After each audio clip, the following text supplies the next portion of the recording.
Praise the Lord. இயேசு கிறிஸ்துவின் நாமத்தினால இந்த வீடியோ பார்க்குறவங்க எல்லாரையும் வாழ்த்து வரவேற்கிறேங்க. இனிய ஈஸ்டர் நல்வாழ்த்துக்கள். நீங்க ஒரு நாளாச்சும் யோசிச்சு பார்த்துருக்கீங்களா? நம்ம ஈஸ்டர் செலிப்ரேட் பண்றோமே, எதுக்காக இயேசு கிறிஸ்து வந்து உயிர் தெழுந்தாருன்னு யோசிச்சு பார்த்தீங்களா?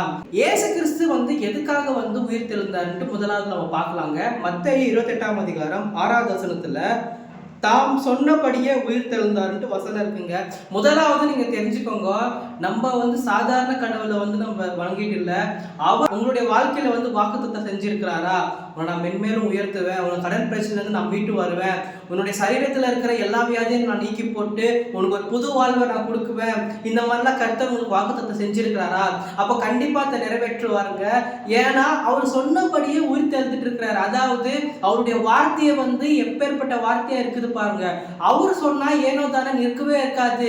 ஜனங்கள் சொன்னா மேபி அப்படி ஆகலாம், நான் அவனை நல்லா பாத்துக்கிறேன், நான் வந்து வேலையை வாங்கி கொடுக்குறேன், இந்த மாதிரி ஜனங்கள் உங்களை சொல்லி மேபி ஏமாத்திக்கலாங்க. ஆனா கர்த்தர் வந்து ஒரு பொழுதும் உங்களை ஏமாற்றவே மாட்டாரு.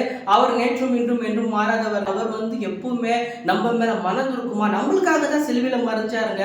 எத்தனை பேர் வந்து இன்னும் விசுவாசிக்காமலே இருக்கிறீங்கன்னு எனக்கு தெரியல. கர்த்தர் வந்து இப்ப ஜீவனுள்ளதா இருக்கிறாருங்க.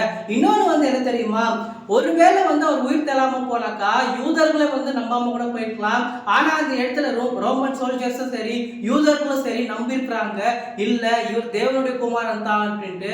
ஆனா இந்த வீடியோ பார்த்துட்டு இருக்கிற எத்தனை பிள்ளைகள் வந்து இயேசு கிறிஸ்து இன்னும் இருக்கிறாருன்ட்டு நினைக்கிறீங்கன்னு எனக்கு தெரியலங்க.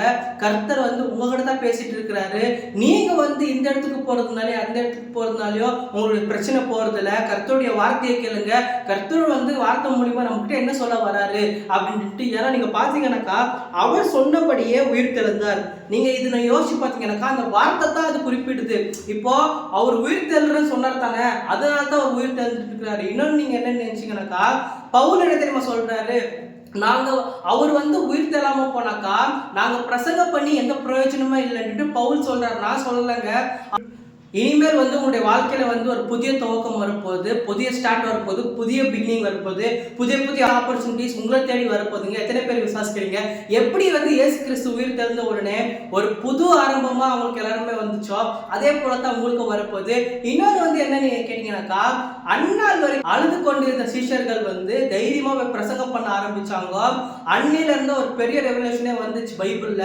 நீங்க பாருங்க, மறுதளிச்ச பேதுரு வந்து பிரசங்கம் பண்ண உடனே 3000 பேர் ரட்சிக்கப்பட்டிருக்கிறாங்க.